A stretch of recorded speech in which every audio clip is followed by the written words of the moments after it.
تا حالا شده به خاطر دخالت یکی از والدین اولین جرقه های اختلاف بین شما و همسرتون زده بشه؟ احساس کنید دارید بین همسر و خانواده‌اش گیر می‌کنید. اگر جوابتون آره است، این ویدیو برای شماست. بسیاری از زوجا عاشق خانواده‌شونن، اما همین محبت وقتی وارد مرزهای زندگی مشترک میشه تبدیل به منبع تنش میشه.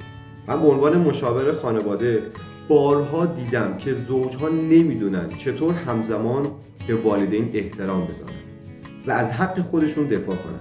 امروز با یه سناریوی ساده شروع میکنم و بعد 3 گام عملی میگم که میتونید همین فردا اجراش کنید. تصور کنید سارا و مهران 2 سال ازدواج کردن.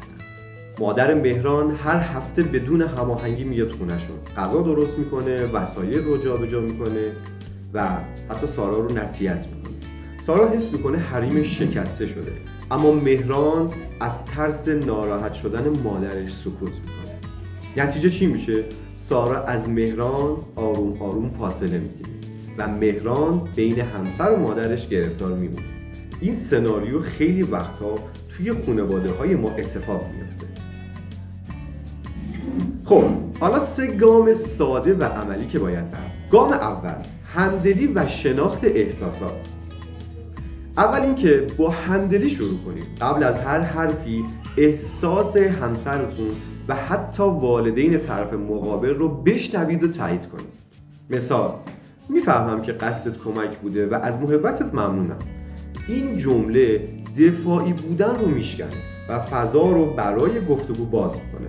وقتی همسرتون بدونه شما درک میکنید، راحت‌تر کنار شما میسته. گام دوم، مرزگذاری متحدانه با زبان ما.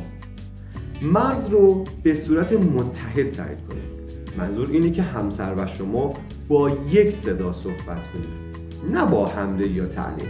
جمله‌ای که پیشنهاد میشه: ما تصمیم گرفتیم اینطوری بچه‌مون رو تربیت کنیم. ممنون میشم قبل از اینکه وارد آشپزخونه میشین یا تغییری بدید با ما هماهنگ کنید. استفاده از ما و ممنون میشم به جای تو همیشه دخالت میکنی مقاومت رو کم میکنه و احترام رو حفظ میکنه. گام سوم، قرارداد و اقدام مشخص. یک قرارداد کوچیک و عملی بسازید. مثلا هر جمعه بعد ظهر دیدار بدون برنامه‌ریزی نباید باشه، باید از قبل هماهنگ بشه. یا نظرات تربیتیتون رو لطفاً در پیامک یا تماس پیگیری کنید، نه در حضور بچه. وقتی یک قاعده مشخص داشته باشید، انتظارات روشن میشه و احتمال درگیری کمتر. یک مثال عملی کوتاه: فرض کنید مادر دوباره بدون خبر میاد. به جای ناراحتی و واکنش لحظه‌ای، همسرتون این جمله رو میتونه بگه: مامان عزیز، ممنون از محبتت. میتونی دفعه بعد که اومدی قبلش حتما زنگ بزنی؟ اینطوری برنامه ما هم به هم نمیریزه. این جمله خیلی ساده، محترمانه و مؤثره. حواستون باشه از 3 اشتباه پرهیز کنید: فریاد و تهدید که فقط فاصله ایجاد میکنه، مخفی کاری یا تصمیم گیری پشت همدیگه که اعتماد رو نابود میکنه، قطع کامل ارتباط با خانواده که روابط عاطفی رو تخریب میکنه. مرزگذاری هدفش نفی نیست، هدفش تنظیم و احترام متقابله.